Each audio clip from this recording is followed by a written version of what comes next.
Bonjour, nous sommes actuellement à la ferme de Port-sur-Saône du lycée Vesoul Agrocampus. Nous sommes en compagnie d'un Valtra N175 Direct. Donc aujourd'hui, je vais vous présenter les automatismes de bout de champ disponibles sur ce tracteur ainsi que sur toute la gamme.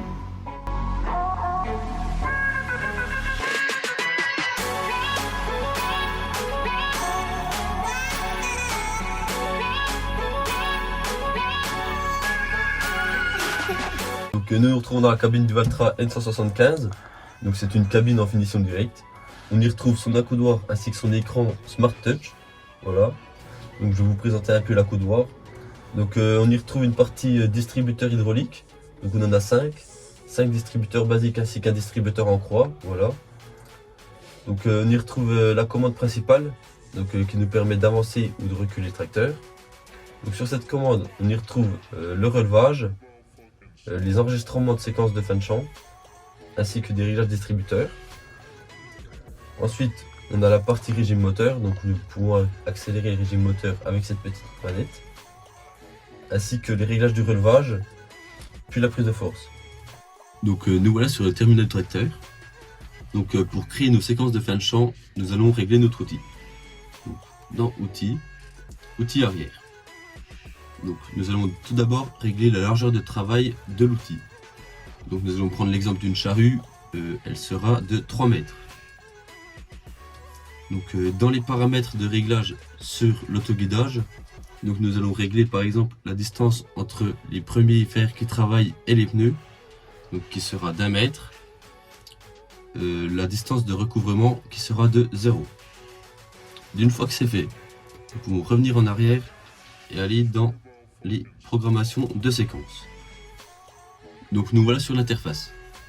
Donc nous allons programmer le bouton M1 qui sera notre séquence en début de champ. Voilà. Alors tout d'abord nous allons déclencher le pont avant. Donc pour cela nous allons là, là et les ponts avant qui est mis. Ensuite nous allons mettre en place le GPS.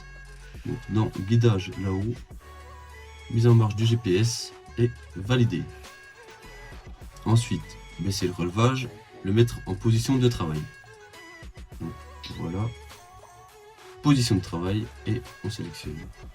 Puis pour terminer le réglage de la vitesse, dans moteur, vitesse, et nous allons la programmer à une vitesse d'à peu près 5 km/h. On peut sélectionner. Donc là nous avons donc la vitesse ou la distance que nous allons avoir entre chaque séquence. Donc nous pouvons la régler comme ceci, donc soit en temps soit en mètres, puis l'augmenter ou la diminuer.